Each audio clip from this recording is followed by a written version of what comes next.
Saudi अरब ने हिंदुस्तान और दीगर 13 ममालिक के लिए मल्टीपल एंट्री विजिट वीज़ा मुअत्तल कर दिया। इस इक़दाम का मकसद गैर कानूनी हज के लिए तवील मुद्दती विजिट वीज़ों के गलत इस्तेमाल को रोकना है। एक बड़ी पॉलिसी तब्दीली में मुमलिकत सऊदी अरब ने हिंदुस्तान समेत 14 ममालिक के शहरियों के लिए एक से ज़्यादा दाखिले के विजिट वीज़ा के इजरा को आर्जी तौर पर मुअत्तल कर दिया। सऊदी वज़ारत ख़ारजा के इलेक्ट्रॉनिक वीज़ा प्लेटफॉर्म पर पॉलिसी में तब्दीली देखने के बावजूद ना ही वजारत और ना ही जनरल डायरेक्टोरेट ऑफ पासपोर्ट ने मुअत्तली की तस्दीक या तरदीद करने वाला कोई सरकारी बयान जारी किया है।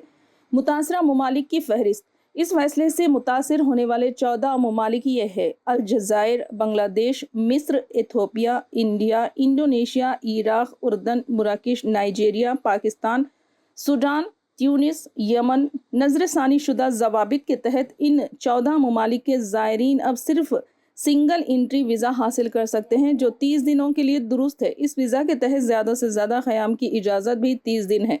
इस तब्दीली से हज व उम्रा, सिफारती और रिहायशी वीज़े मुतासिर नहीं होंगे। बरसों से मल्टी एंट्री विजिट वीज़ा इनके लिए एक आसान ऑप्शन रहा है। कारोबारी पेशावर अफराद जो अक्सर मुलाकातों और मंसूबों के लिए सऊदी अरब जाते हैं, गैर मुल्की ख़ानदान जो साल में कई बार मुमलिकत में अपने प्यारों से मिलने जाते हैं, वो सयाह जो तवील ख़याम और मुख्तसर मुद्दत में मुतादिद दौरों को तरजीह देते हैं।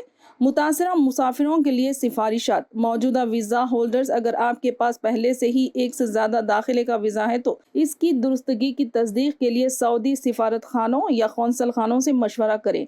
नए दरख्वास्त दहिंदगान इस बात को यकीनी बनाएं कि आप दरख्वास्त देने से पहले सिंगल एंट्री वीज़ा की ज़रूरियात को पूरा करते हैं। बाखबर रहें वीज़ा पॉलिसियों के बारे में अपडेट्स और इस मुअत्तली के खात्मे के लिए सरकारी एलानात की निगरानी करें।